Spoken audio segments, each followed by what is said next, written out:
क्या आपने इस वर्ष भी चखा कि नहीं विश्व प्रसिद्ध मुजफ्फरपुर की शाही लीची। दरअसल बता दें कि मुजफ्फरपुर की शाही लीची विश्व में प्रसिद्ध है।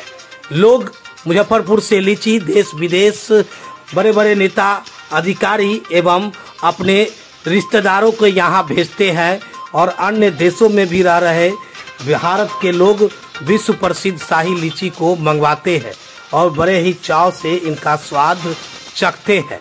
ऐसे में बता दें कि रस से भरा शाही लीची जब बाजारों में आती है तो मुजफ्फरपुर के बाजारों के साथ साथ राज्य एवं अन्य राज्य समेत देश विदेशों में भी इनका जलवा देखने को मिलता है।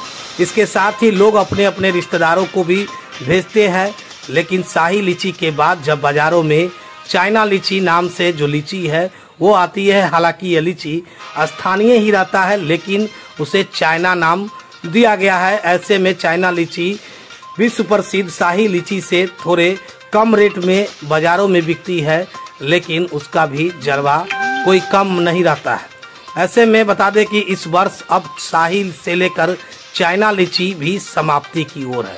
शाही लीची पहले बाजारों में आती है, उसके बाद 10 से 15 दिनों के बाद जब बाजारों में शाही लीची बिकने लगती है, उसके 10-15 दिन बाद बाजारों में चाइना लीची नाम की जो लीची है वो भी बाजारों में बिकने लगती है। उसका भी जलवा देखने को मिलता है। धीरे धीरे फिर समाप्ति की ओर जाती है और वो आखिरी स्टेज पर अभी है। वर्तमान में अंतिम स्टेज पर चाइना लीची जो है बाजारों में बिक रही है। अब आखिरी स्थिति में चाइना लीची है। अब तक जो इस वर्ष लीची जो नहीं चख पाए हैं, लीची का स्वाद नहीं ले पाए हैं, वो अब लीची का स्वाद अंतिम समय में ले ले, क्योंकि अब या फिर इस वर्ष की लीची समाप्त होगी। अब इसका स्वाद चखने के लिए अगले वर्ष का इंतजार करना होगा, क्योंकि अंतिम स्थिति यानी कि अंतिम कगार पर यानी कि समाप्ति के कगार पर बाजारों में बिक रही लीची है। ऐसे में अब समाप्ति की ओर है। चाइना लीची भी जो अंतिम में टूटता है और अंतिम में बिकता है। बाजारों में 2 प्रकार की लीची बिकती है।